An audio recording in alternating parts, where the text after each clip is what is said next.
Hi, everyone. It's so nice to see you here for our webinar on Break Free from Emotional Eating, 5 steps to stop eating your heart out and start living a joy-filled life. I am really excited today. I'm Meryl Hershey Beck, and I'm not doing this one alone. I want to introduce a person who's very special to me, who I've known for over 60 years, the one and only Bonnie Hershey. Here you go, Hi. Bon. Hi, great. Thank you, Mayor. Well, just so you know, um, we've known each other a long time, yes, because Meryl is my sister, thank goodness. And she is a licensed counselor and the author of the fabulous book, Stop Eating Your Heart Out. She's had a lot of personal experience as well as professional experience with disordered eating. And so she's got a lot to say and has a lot of experience, and I'm looking forward to this webinar. Thanks, Mary. Thank you. So, Bonnie, Yeah. since you grew up with me and my eating was out of whack since I was a kid, I know we live very separate lives. Is there anything that you remember noticing other than my weight gain about my eating or my behaviors that you'd be willing to share that I won't be totally embarrassed about? Or you can share anything, it's okay. Well, you asked me this question earlier, and I really tried to think about it. And you must have been really good at hiding it because I don't remember. Either that or I was oblivious or both. I'm not sure. But I don't remember seeing you overeat or binging or anything like that. I think you either hit it very well or I didn't see it. Well, I was so embarrassed and ashamed of my eating that I did. I was sneaking and nobody knew. In fact, Bonnie, I don't know if you remember on the house I think it was on Buckhurst, that we used to have the snacks up in a high cupboard Mm. and, the junk food junk. And I remember climbing up there once and Dad would yell from the other room, "What are you doing up there?" And I was so humiliated. I said, "I'm not doing that again when anybody's around." So I really did work very hard on making sure that everybody thought I was eating perfectly good. And gee, I wonder why she's gaining weight. Mm. It was my big, huge secret. So I had never asked you that question before. I really appreciate your taking the time to answer it. So one of the things I wanted to tell our viewers is that it's not unusual to have emotional eating issues. Because as children, when we first are born, what happens is we feel hunger, that's pain, we go cry, and mama or caretaker gives us either the breast or the bottle. And we very early on, as soon as we're born, we pair them together. Feel pain, get food, get comfort. And it continues on, when we're out roller skating, riding our bike, we fall down and we scratch our knee, and mama says, "Here, honey, have a cookie." We go to the doctor's office, and the doctor gives us a shot and then says, "Here, honey, here's a lollipop." I write blogs every week, and my last blog was about, oops, I can't get it out, having a security blanket. It's a security blanket. And that's the way I used food for years. It was my security blanket. And it's really important for those of us who are using food as a security blanket to find other ways to self-soothe. Because if we don't, if we just yank it away, then there's a big hole left that we want to fill with something. And there's ways we can fill it with something other than food, but we need to plan that ahead of time. And today I'm going to talk about the 5 steps that I recommend for stopping the emotional eating. So, Mayor, let's get started because I'm really curious to hear what these 5 steps are. What's the first one? Okay. The first step is awareness. How can we change something if we're not conscious of it? The story about my growing up years, you guys were not aware of what I was doing. I was some of the time. But so much of the eating is done unconsciously. How many of you remember going to the refrigerator, or let's say the freezer. Maybe you grab that half gallon of ice cream cone, and then all of a sudden you look down, you go, well, where'd it go? I know I used to do it all the time with popcorn. Here's a big bowl of popcorn. I'm watching TV, I'm watching a movie, munch, munch, munch, look down, where did it go? We're totally not conscious. We live so much of our lives in a trance. So much of time we're on autopilot. Think about it when you're driving a familiar route in the car, and all of a sudden you go, how did I get here? Because you're not conscious of going from here to here, you're just there. Well, we need to bring consciousness to it. We need to bring awareness to our eating so that once we're aware of it, then we can make the changes. We can't make changes of things that are happening without our conscious awareness. You know, how can you change that I was eating this whole bowl of popcorn when I wasn't aware I was doing it? Mm-hmm. But if I was consciously eating each bite, it'd be a whole different story. So the very first step for everybody, anytime you want to change a behavior, is awareness. Be aware of what we're doing, and then we can put in the changes, whatever changes we choose to make, not changes that somebody out there tells us, because they have to feel right for our own being. So it sounds like pausing is a really important piece, and I agree with that. That makes a lot of sense to me. What's the next step?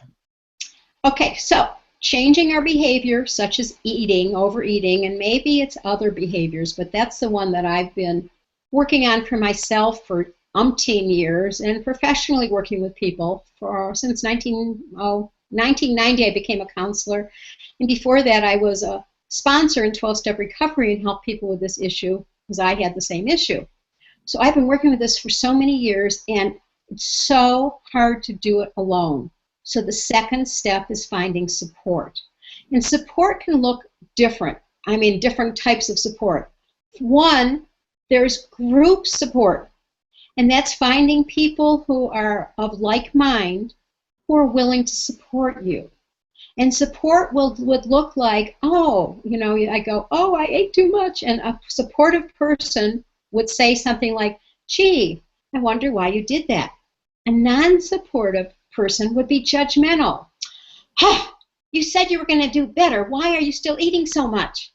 So we want to get those non-supportive people and put them further away and bring the support people closer. Another form of support is supporting ourselves with the words that we use, because our words really have energy, they have power. So when I say, oh, well, I have to do this, and I have to do this, and I have to do this, I'm feeling very much like a victim. And a more empowered way to say those words is, well, I choose to do this, and I choose to do that. The truth is, even when I was seeing clients as a brand new therapist, I would say to them, there's nothing I have to do except breathe, because the only way I could stop breathing is by putting a plastic bag over my head, and eliminate. I don't have to do anything else. I don't even have to pay income tax. And they look at me like, what? I say, yeah, you see, I choose to pay my income tax because there's consequences if I don't. So my choice is often based on potential consequences, but take away the word have to, and you'll feel so much more empowered, and you won't feel like a victim.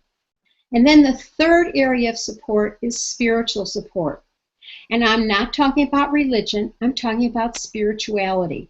Because my belief, and I know a lot of you will agree, is that religion separates people and spirituality brings us together. And spirituality is believing in a higher power, God, universe, whatever. And I even work with agnostics and atheists.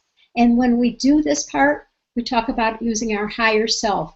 That part of us that's wiser, that's all, well, maybe not all-knowing, but just as wiser and has our best interests at heart. So those are the three aspects that I like to talk about when I talk about support. And they're so important whenever we're making any changes, because otherwise we're trying to do things alone. And basically, how long have we tried to do things alone? And it just doesn't work. Okay, great. And you gave me a little heads up, so I know what the third one is. It's about energy, and I have a little quick, fun energy exercise that I'd like everyone to do. Is that okay? Go for it. All right. So this is called the thinking cap. I do something called brain gym, and you take your ears and start unrolling them. Don't worry, they won't stay like that, and come all the way down to your earlobes. So you're massaging, and when you get to your earlobes, give a little tug, and then come back up and massage again, all the way down. And do it one more time. So there's something like 400 acupressure points in your ears. So this is a wonderful wake up, really good about the energy. And one last thing, don't forget the insides, the part that we don't quite get to. It'll also help us hear what's going on in the session. So tell me more about energy, Mir. Okay, so when the energy gets high, I go into giggles. I guess that really worked well, Bonnie. My ears are hot. I want to just tell everybody that's listening that I have a lot that I would love to teach you, and this is going to be a really short time. We're going to be ending, somewhere between an hour and a half. So I can't tell you everything that I'd love you to know right now. But when you stay tuned, I'm going to let you know how you can do more work with me. So I'll tell you about that later. I just wanted to give you a little heads up. So I became a licensed counselor in 1990. And I did the traditional talk therapy, the client talks, I listen, I suggest, and all that. I knew it wasn't enough, but I did not understand about energy. That wasn't part of my belief system. That wasn't part of my background in learning. That wasn't something that I knew about. Well, I had a friend who could see energy, and he was able to tell us meaning my best friend and associate Robin Trainer Macy, because we worked together in the same office building. And he was able to tell us that what happened with our clients is they would leave feeling wonderful and come back the following week, and instead of continuing on, they were back in the same place. So we said, well, what was going on? And he watched during a session with their permission. And what he was able to see is that during the session, their energy field got really big. And they brought in all this energy from the universe. And then it leaked out. They were not a solid container. They had holes in their container. And it made sense to me. So that I started to explore personal energy work myself. And I studied different. The one that I use the most now is an energy psychology technique that involves tapping or touching acupressure points. And it's based on Chinese medicine, so it's thousands and thousands of years old. It's very similar to acupressure, but I'm not going to give you needles and poke them in, okay? We're going to touch those points, or we're going to tap on those points. And the first one that I learned was EFT, Emotional Freedom Techniques, with Gary Craig. And I loved it because I was having a feeling, I did the tapping, and the feeling was gone. It was very strange at first because I looked all over, I couldn't find it. Where is it in my body? And it was gone. And so when I learned it, I went back into my memory, and anything that had any kind of charge, whether it happened yesterday or when I was 3 years old, I would tap on. For instance, that experience that I told you about earlier, when I was so humiliated that I was found out going to the cupboard to get some junk food snack, that I needed to tap on that. And I released the feelings so that they continue to be a memory now. So I took this back to my clients, and I said, oh, I have something new for you. And they said, what is it? And I showed them the tapping, and we did the tapping. They loved it.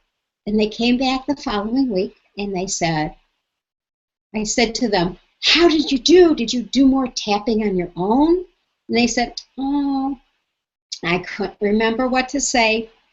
I didn't know what points to tap on. I just didn't know how to do it by myself. So Robin and I created a technique, and it uses a script so that you have the script in front of you.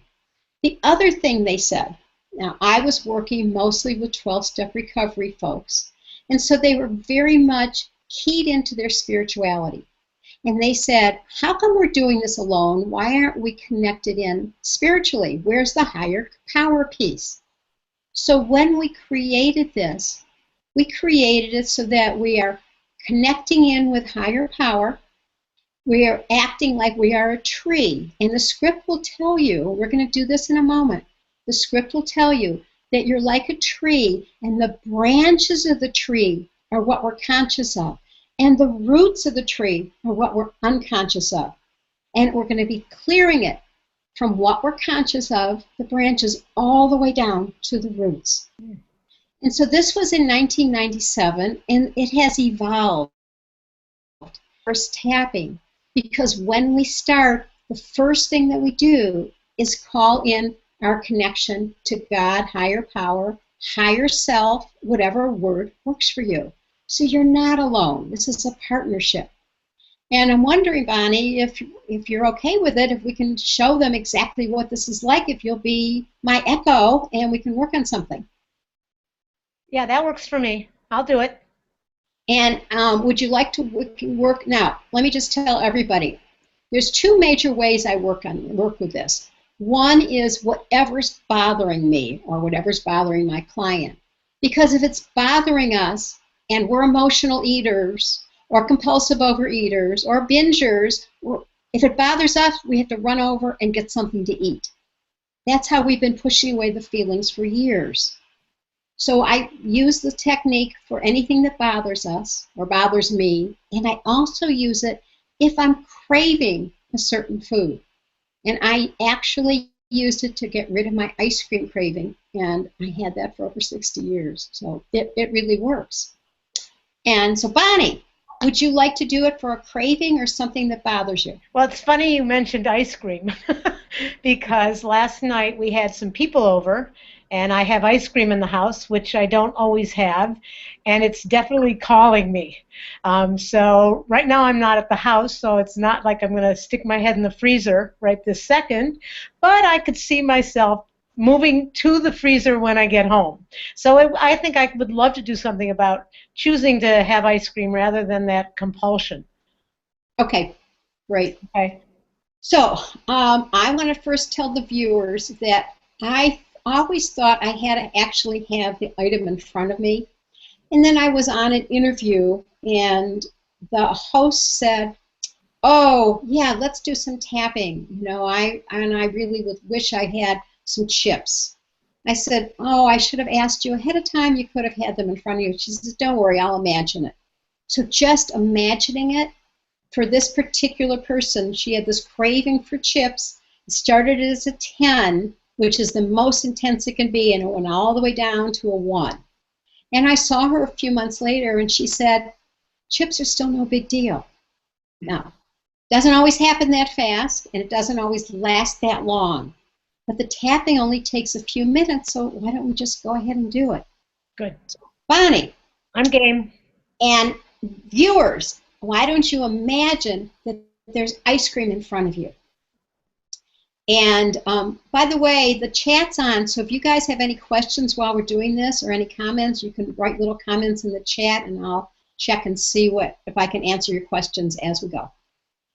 So if you imagine, everybody, if you close your eyes, unless you're driving, please, if you close your eyes and imagine your favorite comfort food in front of you. And imagine, Bonnie, you're doing this as I'm I am. Okay. Yes. And imagine smelling it and tasting it and looking at it and just doing that. What's the level or urge to eat it all right now if 0 is none at all and 10 is as high as it can be? So, Bonnie, what about you? I think it's about a 9. Okay. Yeah, it's pretty intense. All right. And when we do this, what word are you comfortable with? God, higher power, universe, higher self, whatever you want to say.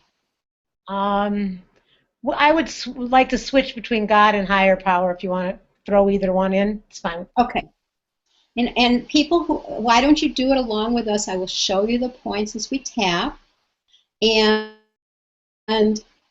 if those words don't work, change it. You know, whatever word works for you is just fine. So we're going to begin with what's called the karate chop point, which is the edge of the hand between the little finger and your wrist. And the way we do it is you take one hand, either hand, and you can't do this wrong, and you're tapping the edge of the other hand. And repeat after me. Oh, wait, stop. See what happens? This is live and I get to goof up. Close your eyes first, just for one moment, and connect in with your higher power, God, whatever you're saying, and do your own little prayer. So you're having that connection, you're forming a partnership, and the prayer can be as simple as, please help me with this. Let me know when you're ready, Bonnie. Okay, I'm ready. Okay. So now tapping the karate chop point, I release this craving to my higher power. I release this craving to my higher power. To transform it. To transform it. And my relationship to it. And my relationship to it. Never to take it back again. Never to take it back again. Or passively receive it back. Or passively receive it back. And then we're going to do the heart point. Here in the U.S., we pledge allegiance here.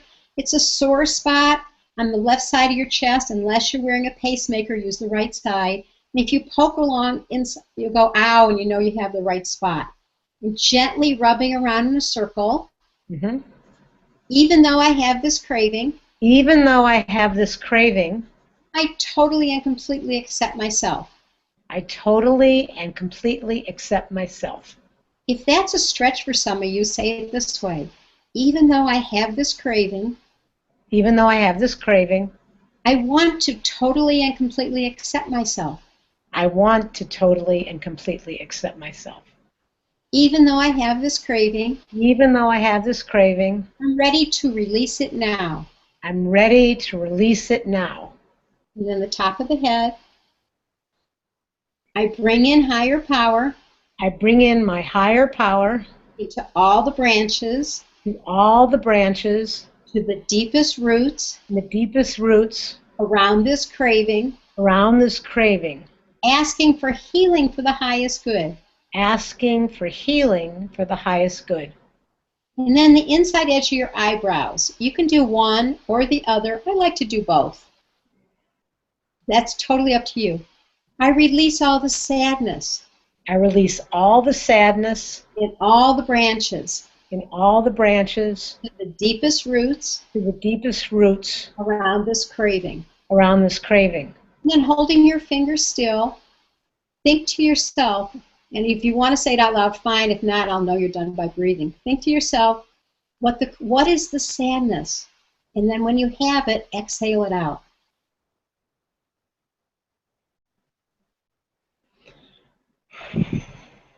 And then under eye point. I release the fear. I release the fear. In all the branches. In all the branches. To the deepest roots. To the deepest roots. Around this craving. Around this craving. Holding your fingers still. And the fear is about in your own mind, and then exhale it out.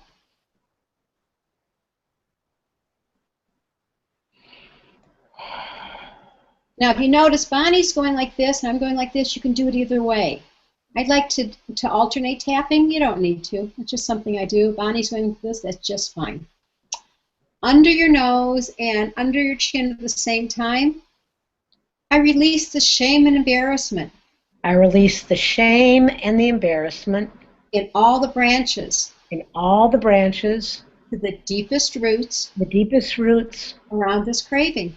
Around this craving. Holding still, and the shame and embarrassment are about, and exhale it out.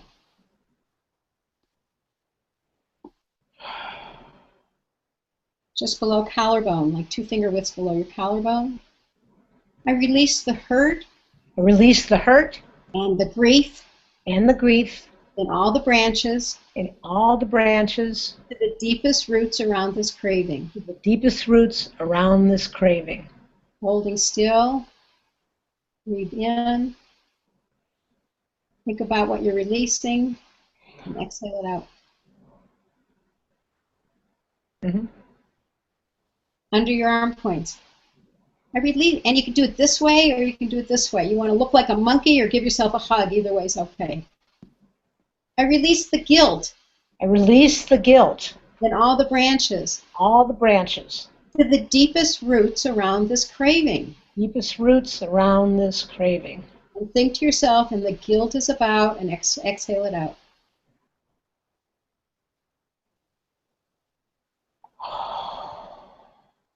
Third eye between your eyebrows. I release the trauma I release the trauma in all the branches to the deepest roots roots around this craving. around this craving. Holding still, think about the trauma and exhale it out.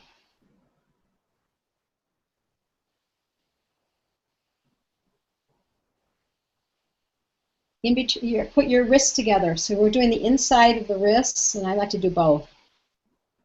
I release the pain I release the pain in all the branches in all the branches to the deepest roots around this craving. to the deepest roots around this craving. Hold still, breathe in, think about the pain, and exhale it out. Inside edge of your little finger. I release the anger I release the anger in all the branches in all the branches to the deepest roots the deepest roots around this craving. around this craving. Hold, breathe in, think about what you're releasing, the anger, and exhale it out.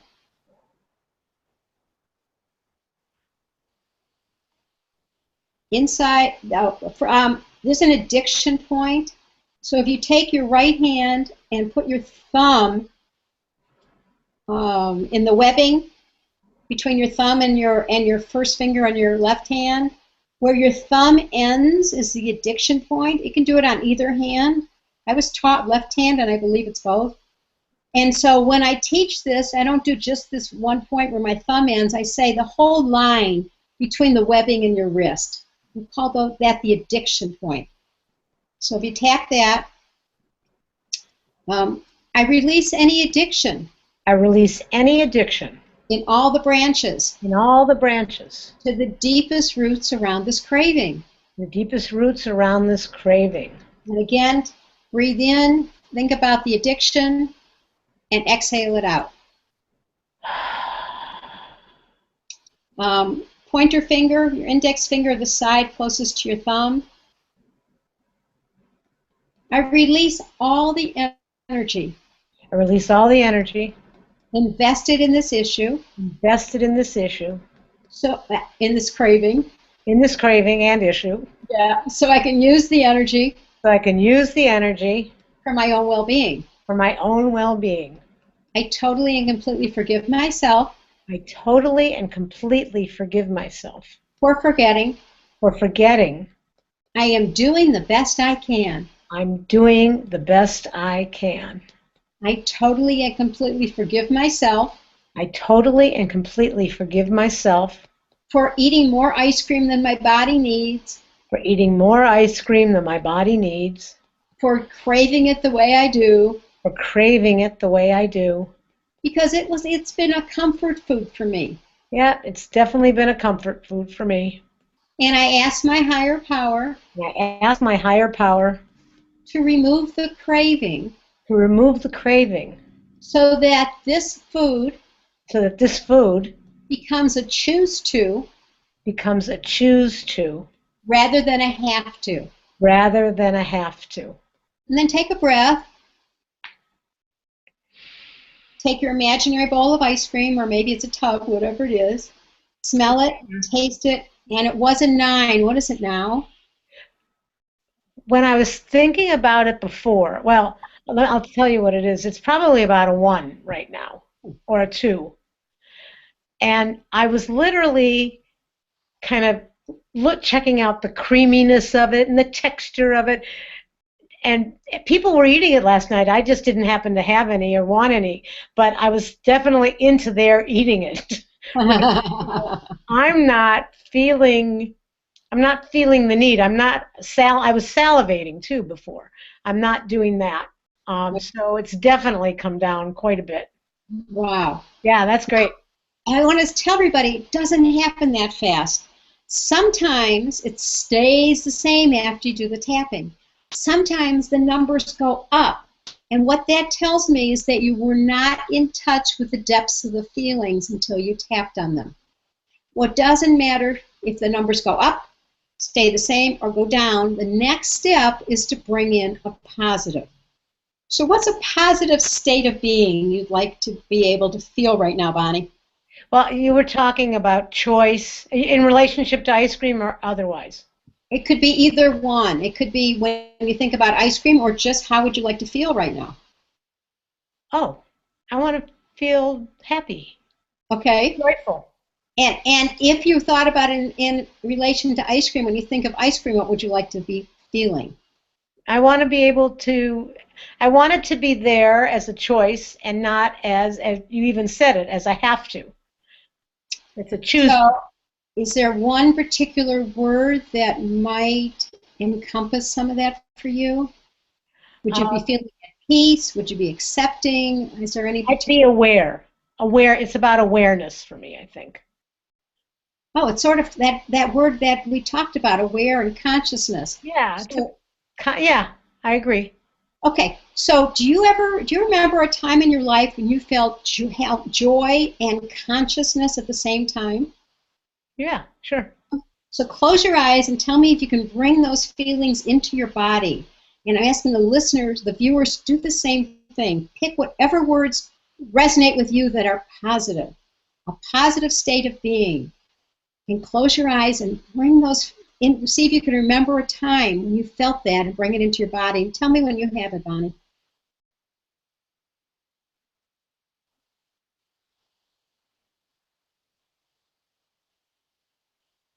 It's interesting. I have it, but I'm kind of bopping from one thing to another, so it's nice. I have a few choices. Okay. So when you put consciousness and joy together, where do Yeah. you feel that in your body? Right here. Okay, Third eye. okay, so it's a body feeling. It's not just in your head. Is why I'm mentioning it. Hmm. And what we're going to be doing is bringing that in and using something that I learned from Ellie Drake from Braveheart Women, and I call it pleasure breath. What we're going to do, and we can practice it now before we start, is when you inhale down low so you're filling your belly. And when you exhale, do it with the sound H-A, ha, and a smile on your face. So it'll look like this. Ah. Can you do a pleasure breath, Bonnie, just so I see we got it? Ah. Great, great. So see this, what we're doing is stimulating the vagus nerve, the longest nerve in the body, and when it's stimulated, it produces oxytocin. Oxytocin is the feel-good hormone. It's the hormone that we produce when we're breastfeeding, when we're getting hugs, when we're giving hugs, when we're laughing, when we're having an orgasm, when we're dancing, and when we're joyous. So this is a pleasure hormone. So I'm calling it the pleasure breath. Did you have a question, Bon? No, I think I'm good. Okay, so we're going to be bringing in anything you guys want to bring in. Bonnie wants to bring in a state of consciousness and joy together. And so begin by tapping the top of your head and repeat after me. Yeah. I bring in these feelings of consciousness and joy I bring in these feelings of consciousness and joy into all the branches, into all the branches, to the deepest roots to the deepest roots around this craving, around this craving. inside edge of your eyebrows, Okay? I bring in these feelings of consciousness and joy. I bring in these feelings of consciousness and joy. And then holding your fingers still, let's do a pleasure breath together. Oh. Under eye points. I bring in these feelings of consciousness and joy. I bring in these feelings of consciousness and joy. Holding fingers still, allow a breath. Under nose and under lip.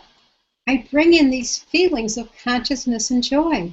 I bring in these feelings of consciousness and joy. Allow a breath.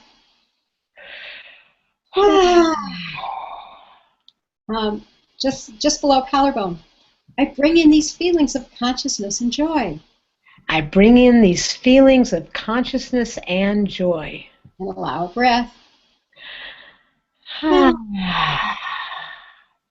eye. I bring in these feelings of consciousness and joy.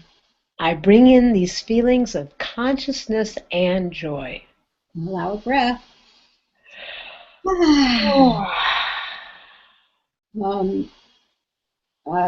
Inside of your wrists, Heather. I bring in these feelings of consciousness and joy. I bring in these feelings of consciousness and joy. And allow a breath. Inside of your little finger. I'm feeling consciousness and joy. I'm feeling consciousness and joy. Allow a breath.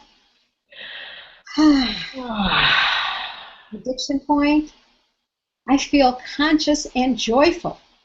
I feel conscious and joyful. Allow a breath. And then pointer finger. I'm conscious and joyful. I'm conscious and joyful. And allow one more big breath with a big smile on your face.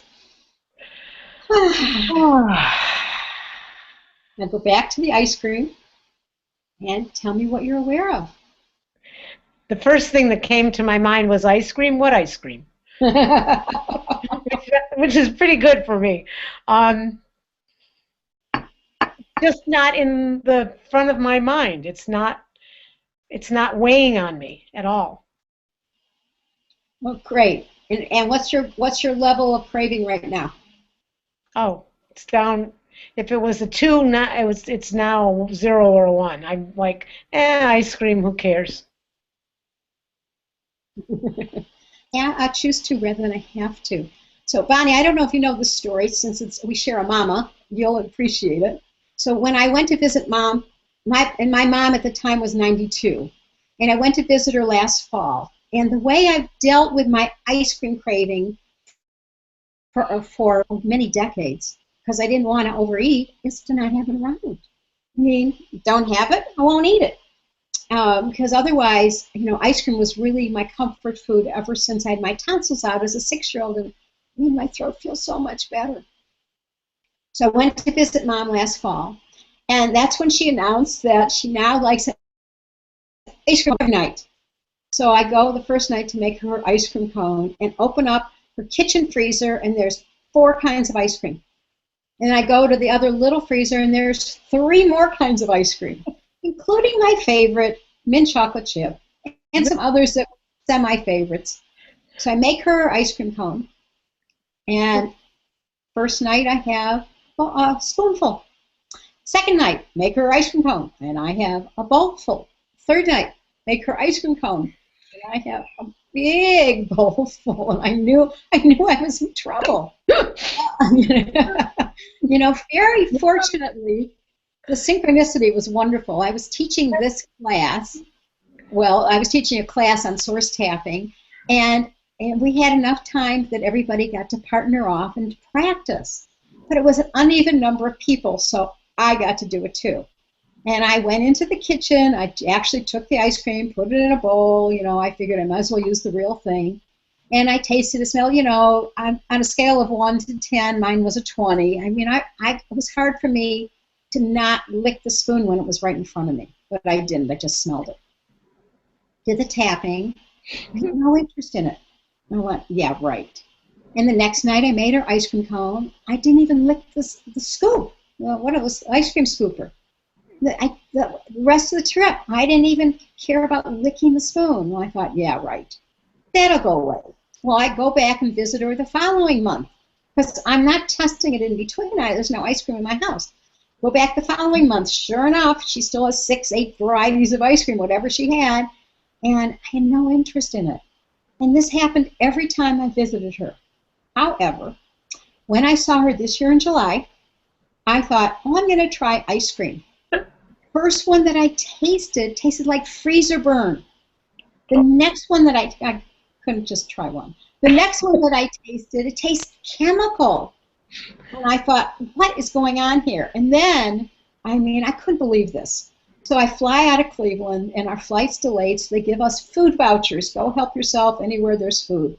And there's gelato. So I go to the gelato stand, and I say, can I taste the mint chocolate chip? And they let me taste it. It's okay. I have a food voucher in my hand, and I had zero desire to get any more than that taste of gelato.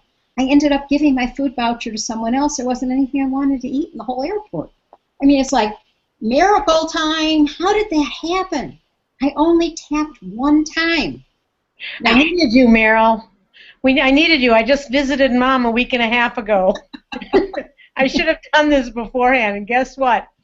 I had to go in the freezer. For something else. She had 14 half gallons of ice cream.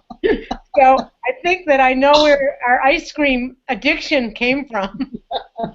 Sorry, I didn't mean to interrupt you, but I had to tell you that. That's so funny. So I want you to hear, Bonnie, and I want our viewers to know that it does not always happen that fast. But sometimes the miracles happen that way. Sometimes, though, there will be a food, and every time you think about it, you'll have to tap on it in order to get rid of the craving. And then there's other times that it happens like this.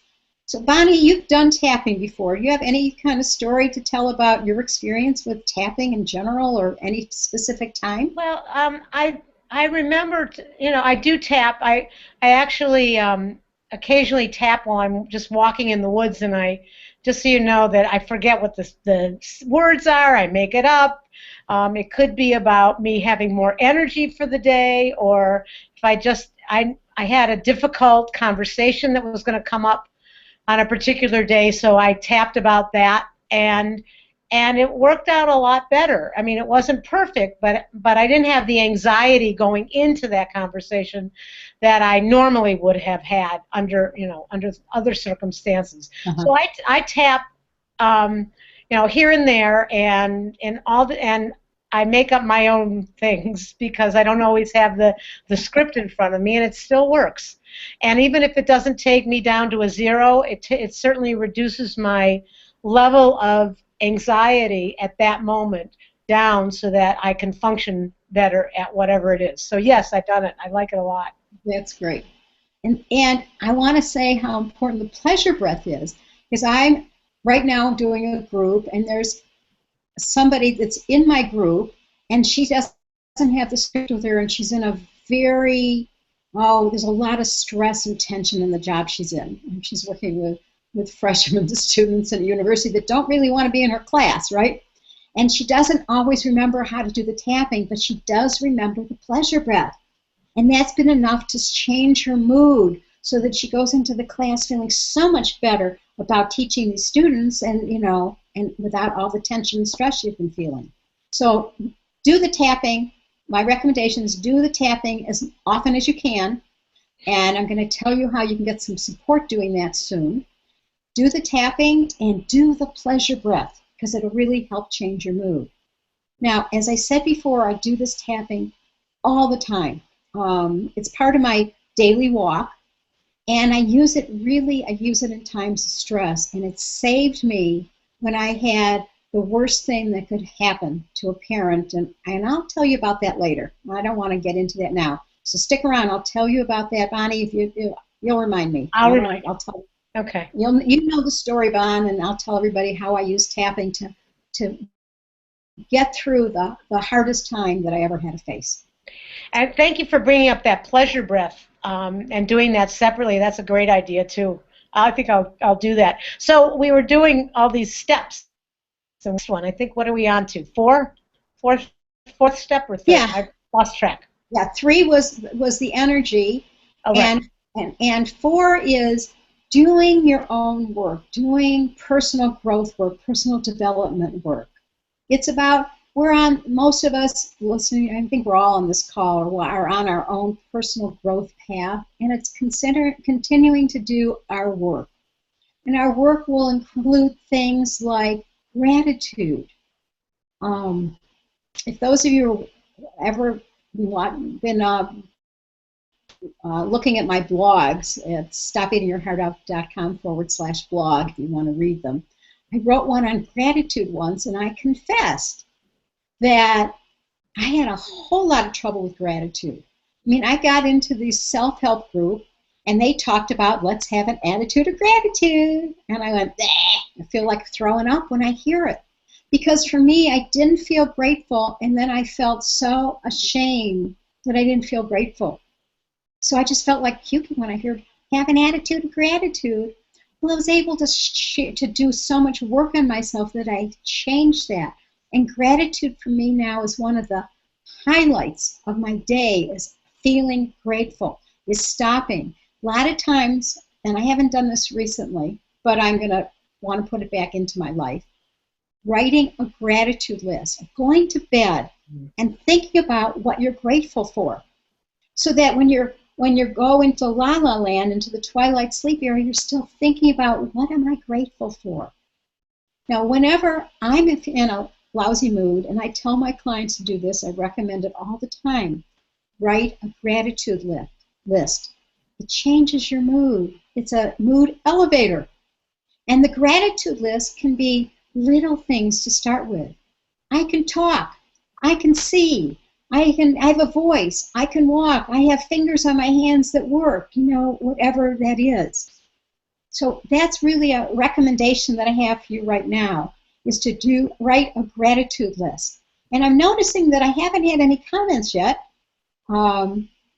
So if anybody wants to write some questions or comments right there on where you're watching this, go ahead and I'll answer those in a few minutes. And I'll be so grateful. Why don't you just write one word you're grateful for, and I can read those in just a minute. And because when we're in gratitude, it takes us out of what I call my piss poor mood. So that's not just gratitude. There's other things that we do when we're working on ourselves. I mean, there's things to do all the time. It's about taking responsibility rather than blaming. It's about forgiveness. If we hold resentments and grudges, there's a lot of consequences for us. One of the consequences is that they say that resentments rot the container they're in. So it's rotting us on the inside, and we're much more tempted to run off and grab something to eat because we're resenting something. And forgiveness doesn't mean that you're going to love that person, but it's about looking at us all as part of the human race, and we are all one. And when I say we're all one, it reminds me of Ho'oponopono. And Ho'oponopono, I'm not going to get into the long story about it, is when we're having any kind of issue or hear other people having issues, we do work on ourselves. And the clearing process is repeating 4 statements. Thank you, I love you, please forgive me, I'm sorry. And over again to clear it out of ourselves. And when we are clearer vessels, we show up in the world differently, and the people around us are also different.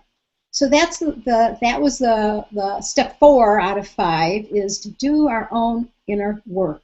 And when now that you have the tapping, we can do the tapping to clear away some of the stuff that comes up.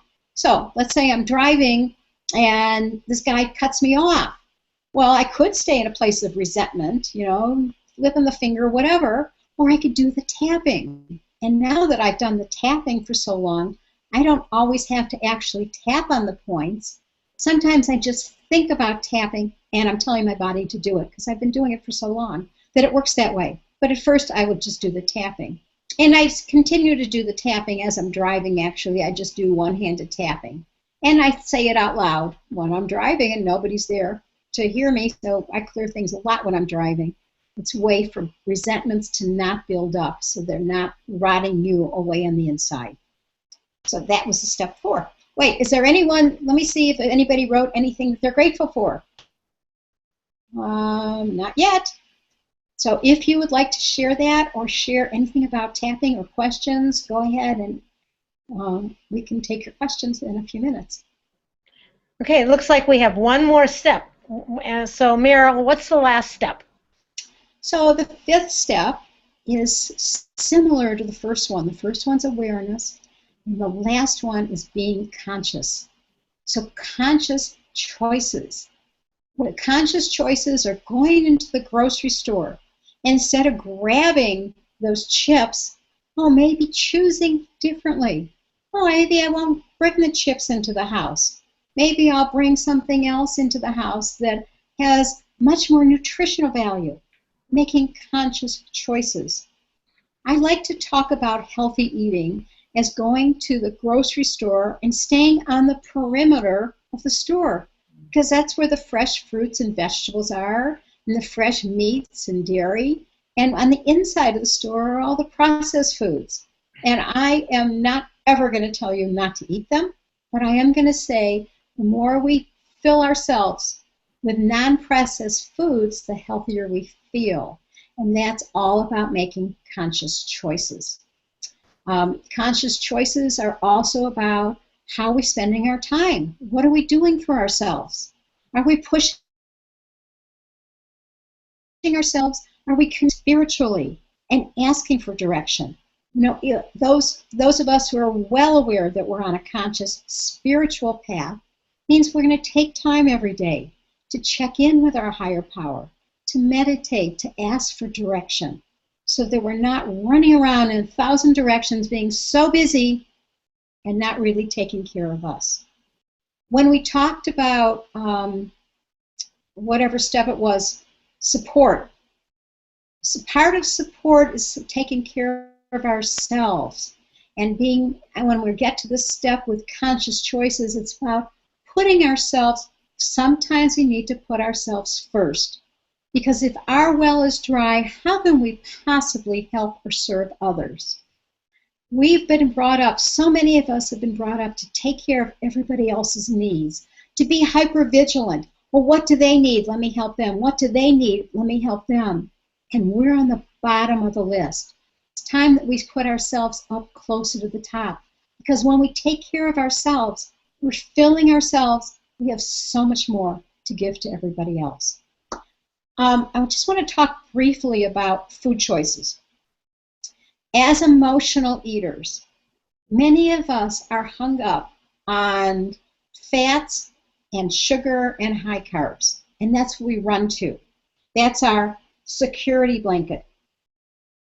And we can start doing it differently. One conscious choice that you can make is to do the tapping. Another is to not bring it into the house. When I first started the self-help group I went to that helped me let go of emotional eating, I made a decision that I could eat anything I wanted, but it had to be in front of people. You see, I was such a sneak eater, I would never eat anything bad, fattening, in front of anybody. And I said, yes, I can have it as long as it's in front of somebody else. And that's the way I ate it, and that's the way I managed it. And that's why I didn't have ice cream in my house all those years. So make a decision for yourself. If you're going to choose something fattening, bad, I'm going to tell you about that word in a minute, do it with other people if you were like me and it only be pleasurable if you did it in secret. Do it with others. Now, one of my pet peeves is when people say, oh, I was so good, I ate a salad for lunch. Or I was so bad, I had dessert with my lunch. You know, eating is not a moral dilemma. It's not how you are morally. It's nothing good or bad about it. Yes, the salad may have been healthy for you, and the dessert may not have been healthy for you, but it doesn't make you good or bad. It's just one of my pet peeves. And one of my pet peeves is somebody, I think it's because I did it myself, that's always, always, always on a diet. You know, one of the things that I know about food is that food is meant for nutrition and pleasure. So don't eliminate pleasure. Find it some way that you eat. And when you're eating with consciousness, it means slowing down, looking at your food, maybe even taking a breath before you eat. A suggestion is do a pleasure breath before you eat. I wrote another blog about having a mindful meal. And when you have a mindful meal, you start out by putting the food attractively on your plate, sitting down, and before you eat anything, you observe it. Just look at it. So using all your senses. I mean, the main one is being able to see it, and the colors, and the shapes, and where it's on the plate. And then you smell it, and hopefully it's delightful aromas. And you might be able to hear it if it's snap, crackle, and pop, or some other food. Most foods do not have any kind of sound. But bring in all your senses before you eat anything. And then take a bite and actually taste it. Put your utensil down. Taste the food in your mouth. If you're used to chewing, and you might want to just try counting how many times it takes you to chew that mouthful, and let's say it's 10, well, the next time increase it. Make it 12 or 15 or 20. So you're really tasting it. You're getting the taste buds are awakened. You're feeling the textures in your mouth. How often do we rush through our food and not even taste it? When I wrote the blog, excuse me 1 second.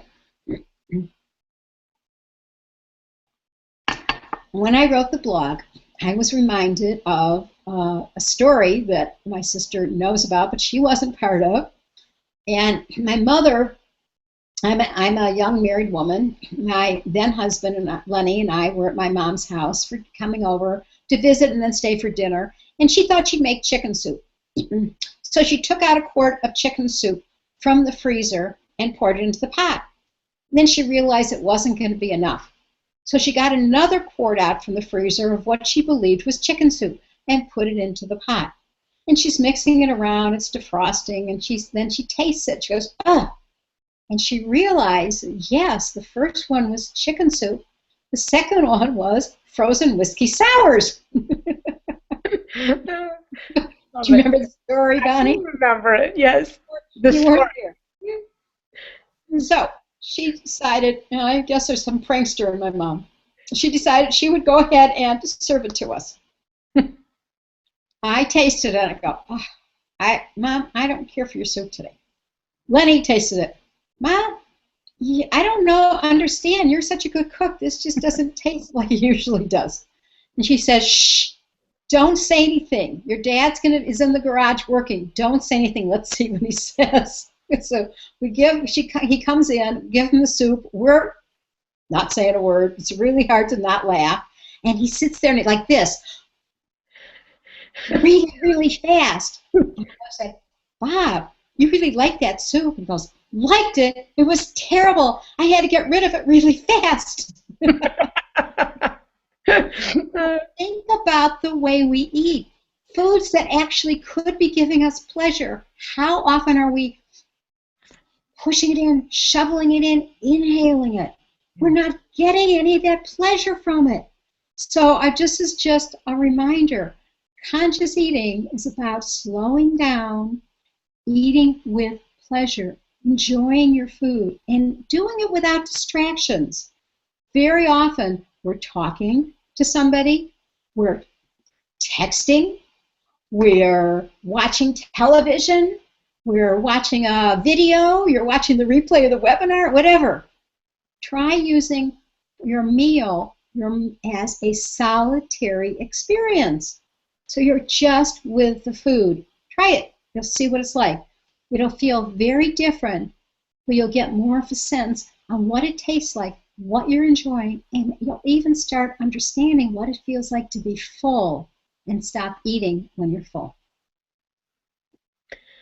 So we don't have a lot of time left, Meryl. So just I want to make sure that you have a chance to let everybody know how, if they want to work with you, what they can do and how they can connect with you and all of that. Thanks. So I have a group coming up starting October 5th. If you want to go over in your browser to managefoodcravings.com, you can, or you can look at it later. It's managefoodcravings.com. And on that page is a description of the Manage Food Cravings Coaching and Support Group. It's a 4-week group, and it's beginning very soon. And in those 4 weeks, what we're going to do is you're going to have recorded trainings. We're going to have live calls. There's an online support community, because I remember I told you how important support is. And you'll be getting a personal journal to write down your experiences, to do tapping, whatever. This is all about getting support.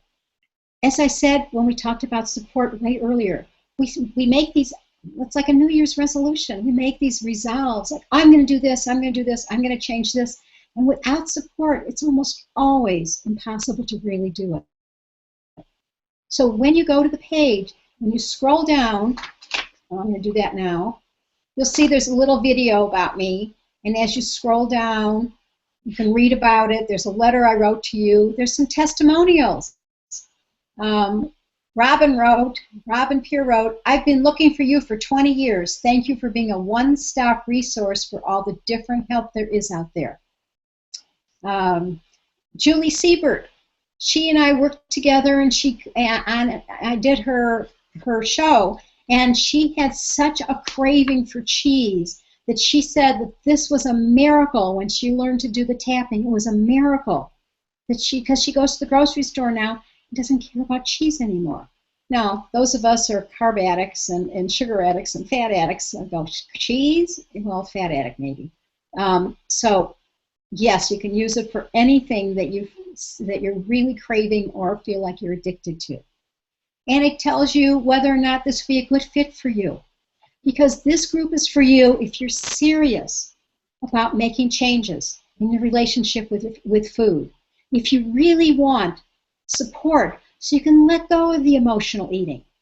If you desire to make the changes now, because taking this step is the first step to making permanent changes, making peace with food, so food becomes just food rather than your lover, your best friend, your go-to when you're having a hard time. It becomes food, nutrition, and pleasure, rather than the addiction that we sometimes use it for, or that I did anyway. This group is for you if you're ready to get started right away.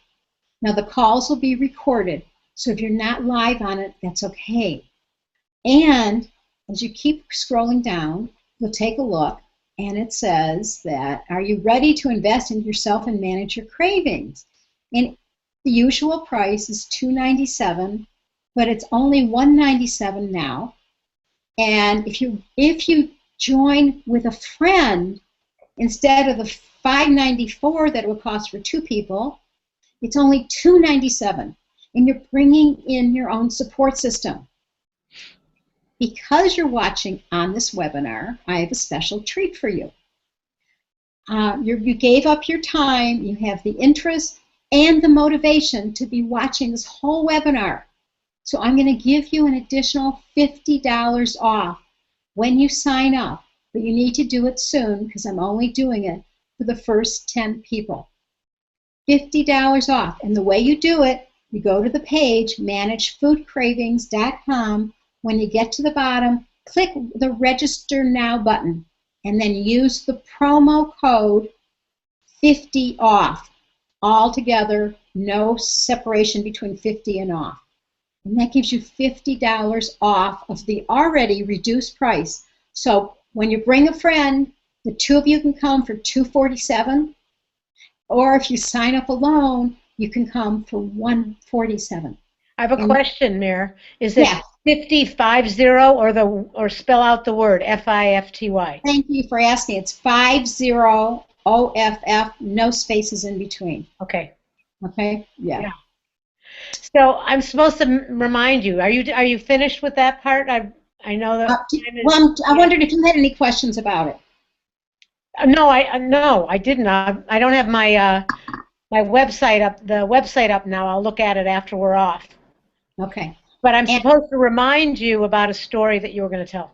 okay, and I want to tell viewers we're getting close to the end, so if you have any questions, comments, want to share a tapping experience or gratitude, just type it in where you can on the little chat on your browser, and I can answer your questions or read your comments. So that was just a reminder. Okay, so what the story I wanted to tell you is October 12th, 3 years ago. The worst thing that could happen to a parent happened to me when my son killed himself. And we had absolutely no idea that he was depressed. We had absolutely no idea that he was feeling at all suicidal. So I had no idea at all. And you can imagine that I was very devastated. And what I did was I used the tapping and I asked my friends for support and they sent me energy because energy is actually something you can send, and we're going to be doing this in the group. We're going to be spending time working with energy. Energy is something that you can send to someone else and they will feel better. And I do this for other people and I ask people to do it for me all the time. So I use the tapping for myself. Now, the one thing that I wasn't able to work with for quite a while was what I'm thinking of now is the moment of impact, the moment I got the call. And I had PTSD around it, post-traumatic stress disorder. Well, it wasn't really disorder, but it was post-traumatic stress. I could not sit in the chair where I was when I got the call. I couldn't even look in that area and remember because I remembered the call. I was like I avoided that part of my room. And I realized after it had been a year that I needed to change that. I needed to do something different. So what I decided to do was call up a trauma therapist and work with somebody that was specializing in PTSD to release the trauma out of my body. And for some reason, we were not able to connect. He called me back, and then I called him. I made an appointment. I had to change it, and then I never heard from him again. And I thought, this is silly. I have this tool that I can use. I might as well just see if it'll help. I knew it wasn't going to make it worse. So in the morning, I do what I call my work walks. And I call it that because I walk every morning. And as I walk, I think about what's bothering me. What do I want to work on? And I do tapping as I'm walking. So this one morning, well, after I made the decision it was time to clear this out of my body, I went back to the memory of getting the phone call. And immediately, my bothered level, my level of distress was way up to 10. So I did the tapping. And then I thought about another piece of that, who I was on the phone with, and how I got the call from his dad. And again, my level of distress was up, and I tapped it down. So I did this 2 or 3 days in a row, and now I can tell you where I was when I got the call, who I was talking to, where I was sitting. It's part of my history, but it no longer has any kind of emotional charge. So that was the worst call that any parent could ever get, that your son is dead. And then I found out he actually killed himself. And now I can talk about it. I mean, that never happened. Obviously, I wish it never happened. But it's part of my history. And I can talk about it, and I can talk about the part that I was bothering me for that year, where I was sitting and who called me and what I felt like and what I said. And it's all because of the tapping. So you can use the tapping for big things like that or for little things. I will suggest, however, if you have trauma in your background and you've been raped, if there's been physical abuse and you've never dealt with it, you might want to see a trauma therapist. I mean, I worked as a trauma therapist. I did a lot of work with people with these kind of issues. And for your own mental health, you might want to not start on your own if you've never sought help before. Get help with an outsider. But for those of you who've already cleared a lot of things away, you've cleared, something in the past that was bothering you, and now it's bothering you not a huge level anymore, use this technique. The tapping will work. So that's the story that I wish I didn't have to tell you. Yes, and you know what? I think I need to do more tapping on that. Meryl, this was fascinating for me.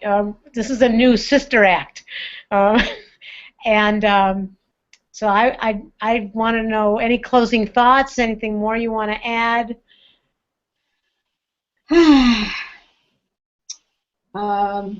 I did, and now I can't remember it. So let me just reiterate, just sort of quick summarize 5 steps for you to do on your own in order to let go of emotional eating, become aware, get support, do some energy techniques, and the one that I recommend is source tapping. And you know what? You can get the script for yourself if you go to sourcetapping.com, and you can get the script. The fourth one, it's interesting, I can't do that in my fingers. The fourth one is doing your own inner work, becoming responsible, doing gratitude, doing forgiveness work, and then the fifth one is staying conscious, is connecting spiritually, is making conscious choices with your life and with your food. And I hope if this resonates with you and you want the support, that you go ahead and sign up now, because this deal will not last very long. I'm only giving it to the first 10 people who sign up. Remember, the words, our promo code is one word, 50 off, and you can join our group and get support and also have one call with me plus a bunch of other calls and a bunch of other things written about it. And I hope that if it resonates with you, you do it now. Take care of you. Stop the emotional eating so that we can, just, aren't you sick and tired of being sick and tired? I know I was, and I'm so glad and so grateful I'm in recovery. So thanks for being part of this, Bonnie. Thank you. Thank you for being my sister, for doing the sister act with me. I loved it. Thanks. And we'll have to take the show on the road sometime. I think so. Sounds like a good idea. All right, everybody. I'll see you sometime on another webinar, or hopefully I'll see you in the class. Sign up now. Bye-bye. Bye.